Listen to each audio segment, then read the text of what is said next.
I'm going to cover storage and some other interesting things I saw at the CES show. I know Joseph was thinking of going first, but I guess I'm going first. So this is a CES download. We've been doing this actually for many, many years, maybe as much as 10 years now. Joseph maybe remembers. And Joseph and I have been a part of that from the beginning. And this is my perspective. And you can see there's me masked up in the lower right-hand side here.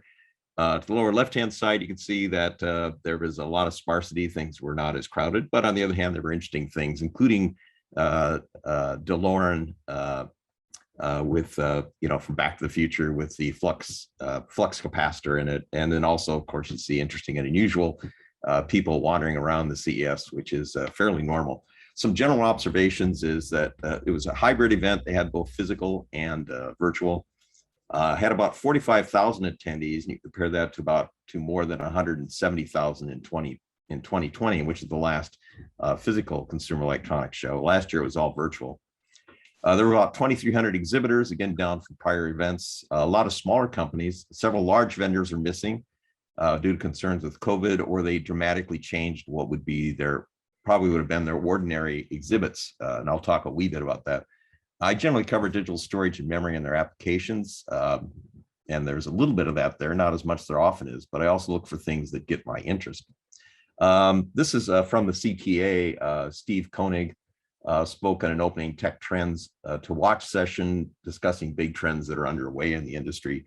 And you could see industry growth 2022, probably down from 2021. A lot of people were buying consumer technologies basically to between 2020 and 2021 for remote work. And I think the anticipation is that sometime this year, we will be doing we will be doing less of that. You can see a breakdown on the right-hand side of at least US households, technology ownership. And there's an awful lot of things that are developing with higher resolution display device, TVs, a lot of internet-enabled things, smart things, including embedded artificial intelligence, chat a little bit about that, and various other things as well.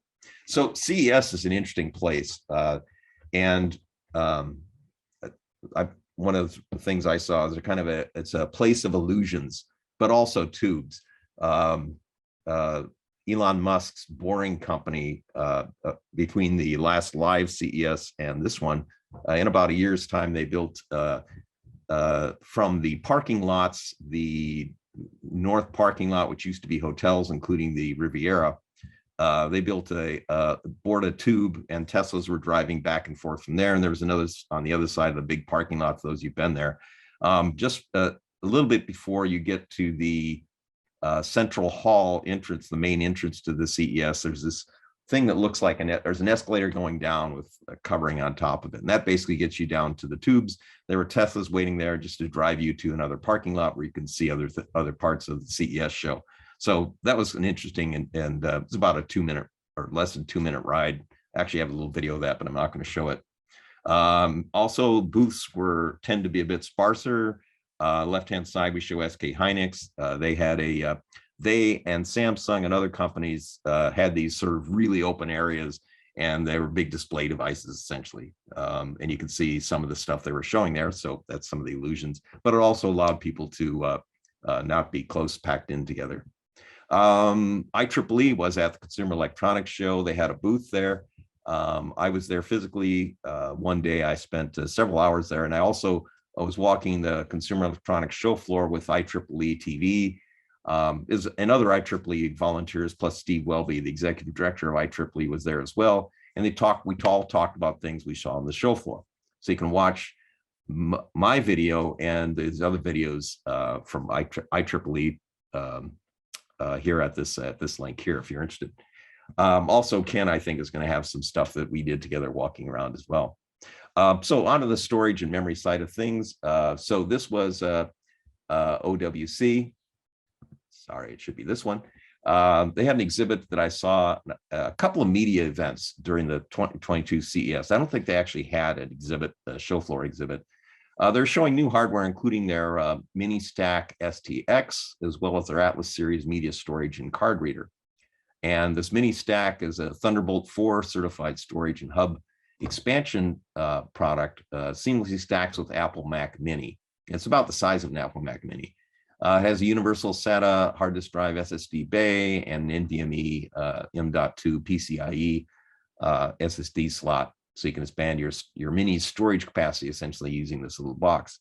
They were also showing connectivity and other storage solutions at there. You can see some of them in this image here. Also, a company called QNAP, which makes network attached storage devices. They actually had a booth in the SANS, and I visited them there. And they were showing network attached storage solutions there, a lot of it tailored towards multimedia play as well as video editing applications. Their HS264 is a fanless device intended for home multimedia playback.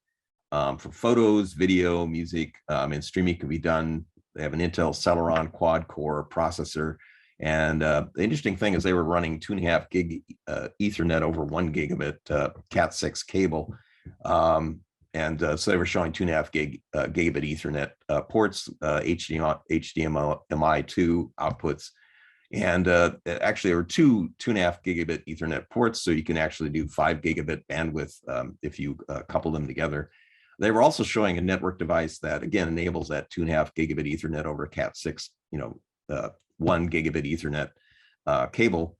And that some of these, this network device also would support 2 3.5-inch SATA hard disk drives, as well as 8 gigabytes of non-expandable DRAM.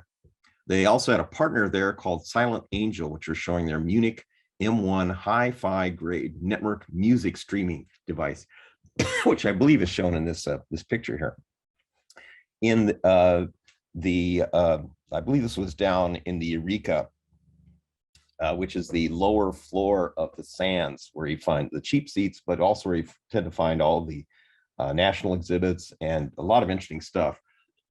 This was a company called Line Cloud. They're planning on later in 2022 launching a NAS cloud storage device that allows using existing hard disk drives you've got.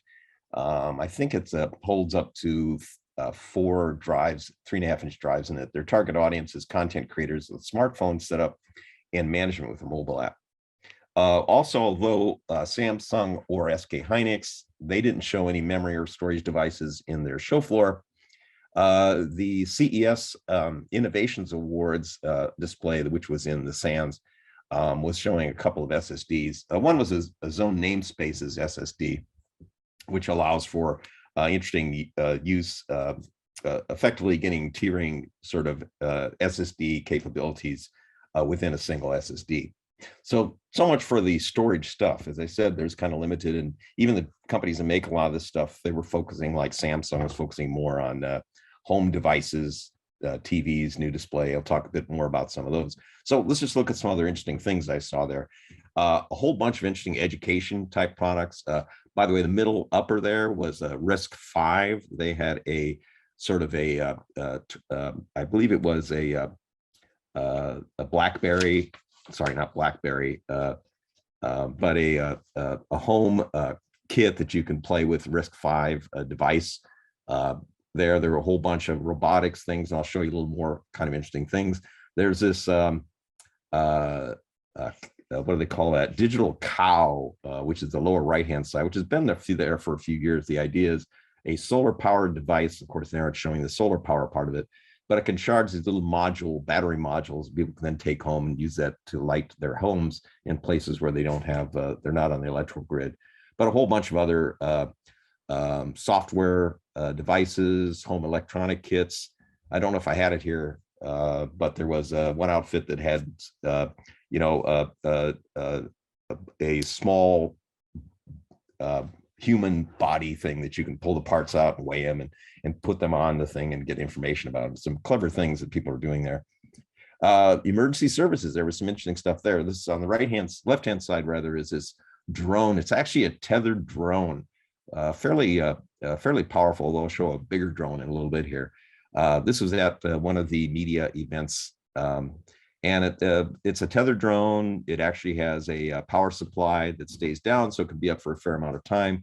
And so that's why it could be used for emergency service situations. And on the right-hand side is this thing that I've seen a few times there.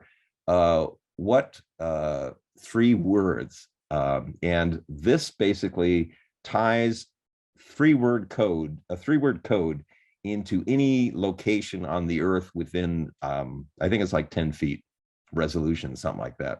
And apparently this is being used for emergency service applications where people just say, here's your 3-word code.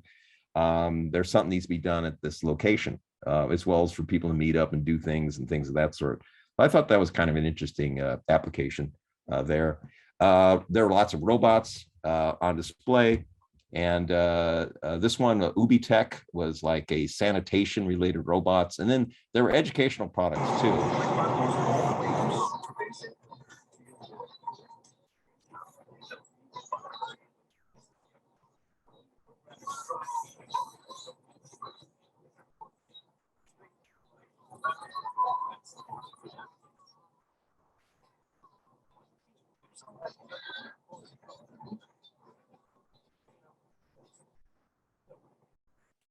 So it was very loud there. You couldn't find it. This is like in the middle of nowhere, buried in a corner of the Eureka Park, where all those startups are. Modular Robot was the name of this company, and I think their base stuff was like $400 for these modular kits. But you can build them up, and they look pretty cool. And they were running this application there, and they were making sounds. They got these little cute eye thing, and working together.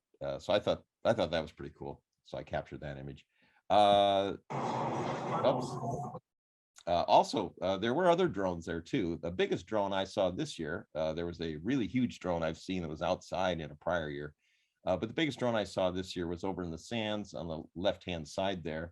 In the middle was a sea drone, and I believe this is used for rescuing or for picking up plastic in the ocean to try to get all waste out of the ocean. There was also from Thailand this red drone on the upper right-hand side. This is again in the Eureka Park and some of the international exhibits. This thing apparently is vertical takeoff and landing, and then it will do fixed wing. I thought that was kind of cool. Then Sony had this thing called AirPeak, which was a drone ecosystem device that they were showing in their exhibit in the Central Hall. By the way, the North Hall was totally closed, nothing on the upper or lower North Hall. So it shows you again about, I believe that was just due to the how many people were attending and how many exhibits they had. Health and wellness, there's of course a lot of stuff there. I think that Ken has some more things, but there were smart toilets of various sorts for health and wellness stuff. There was the upper right-hand side was, I believe this is for filtering air for your mask, if I recall correctly. So you could have even cleaner mask by carrying around another gadget. And then I actually saw this at the CES booth. These people came over, they were in the south, they were in the sands. I never got a chance to visit them, but they came over there, and one thing they had, this guy didn't have an arm, the upper part of his arm, and instead he had this robotic arm, which is really very, very functional. And they actually had a prototype of it, and you're able to have it grab your hand or something like that. You can feel it has a good grip. And I thought that was pretty cool. So that was other things that I saw there. Flexible electronics are a big part of making modern electronics. There was a big display in the upper hall on the sands. You can see a few things there. Here is a shirt with the electronics on it. And by the way, in all the hotel gift shops, a number of them, there were a lot of LED shirts that would have display devices on them. So it's coming. And then there were various people showing devices of various sorts here. And here was actually an optical diffraction device that was apparently printed. There's I think, blue laser behind it there. Internet of Things, an awful lot of stuff there related to different platforms, electronics. And I know that Ken's going to talk to you more about connected plumbing, which actually is not as silly as it sounds. Kind of interesting, but there were Nordic Semiconductor makes products there. They had the exhibit. They were showing various boards. And then there were like industry groups, for instance, shown here with various IoT devices. Artificial intelligence, especially driving avatars, seem to be a big thing. There's this deep brain AI. where you can create an avatar of a human and then give it things to say, and it could sort of represent that human there. This Caliverse over here on the right-hand side, kind of annoying, but they had these dancing avatars that would talk to you from a screen and do things.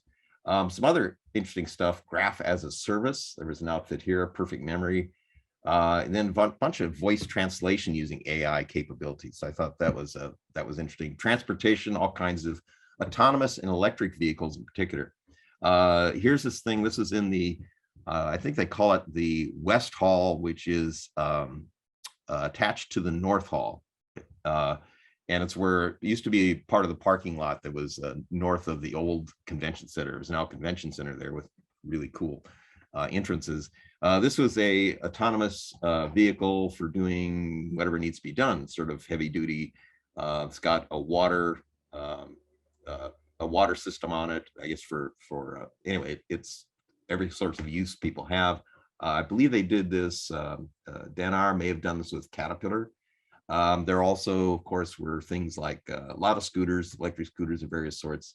Here's an electric motorcycle, Hypersport. This is out in the outside the central hall, across the way outside. There was some more interesting things I'll show there. And then, although they weren't there physically, well, people saw the BMW polychromatic car that would change colors. Probably someone's going to show you that. But these guys were Mercedes-Benz there virtually. What's interesting about this, they're actually using a brain chip neuromorphic a device, which actually talked to these people a little bit ago, does a single instance learning. And they're using that in these neuromorphic computing in a car, at least in the prototypes. AgTech, John Deere had a autonomous tractor they were showing there, and they had videos about how this would work. And on the right-hand side, they can combine GPS and drone data, understanding the actual soil and the water, the moisture condition, et cetera, for planning on their crops. And they had another place they were using a more sophisticated AI there. Auto bars, everyone needs one. Bartesian had one of these where apparently it can mix your drinks and make your cocktails. Black & Decker had one, which is kind of a interesting thing that they were doing. And there was also in the North Hall, there was a company here, there was a robot here in the lower left-hand side where they were, it was making drinks. And then of course there was a tea in the South Hall. There was a tea making robot here with traditional Japanese tea ceremony. They couldn't serve you tea because of COVID restrictions, but this little guy here would talk to you about making tea. Smart glass in the metaverse, of course, we can't mean that. There was all kinds of people who were offering things that could relate to virtual reality in the metaverse. I got to play with a few of these things. That's the nice thing about not being crowded. This actually was a product that the folks that started up Marvell Semiconductor actually are backing this outfit, and they're actually based in Las Vegas. I thought it was kind of interesting. Displays and TVs, of course, a lot of OLED, 8K TVs. Samsung had a really cool exhibit on developments in TV display technology, including the changes in the chip size and the resolution of devices. You can see they're getting denser and denser to be able to, for the making higher pixel count displays. More display stuff. Oh, this was an interesting one. This is in the Samsung booth. This thing called Freestyle, which actually is it's a projection display, which is pretty powerful, high resolution, and you get all kinds of funny looking add-ons to that. LG on the right-hand side, they at the last minute sort of pulled out and they left this behind. So you could wander around here and there are QR codes to find out about their actual products. They were going to show some really cool images there. And then let's not forget the animals.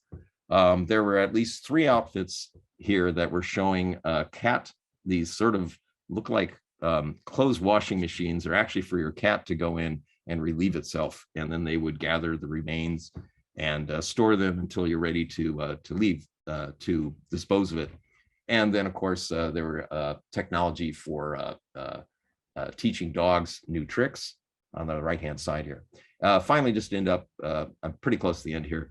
Outer space, there was an exhibit by Sierra Space, which is partnered with Blue Origin, They want to build satellites in space. Here's a sort of a blow up balloon satellite for people to live on out in space. There's their mock-up of their shuttle device.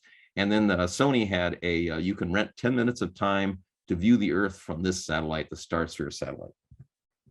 Other interesting stuff. There was a photo shoot as a service I thought was interesting. Solar powered roof tiles, GAF energy, and then more. If you want to have your shower speak to you or play music, here's the hydropower shower speaker kit. And then let's see, some other odd stuff here. Little chips to make a lot of sound. A cool Japanese exhibit here that I can't remember what they were showing, but I thought they were really, it was really cool outfits. Other human Uber, there was this outfit from Japan that you can actually hire human beings to go out with their smartphones and take images or do other things for you, depending upon the level of sophistication your project is. Here's watches without displays, which I'm not sure why that will take off.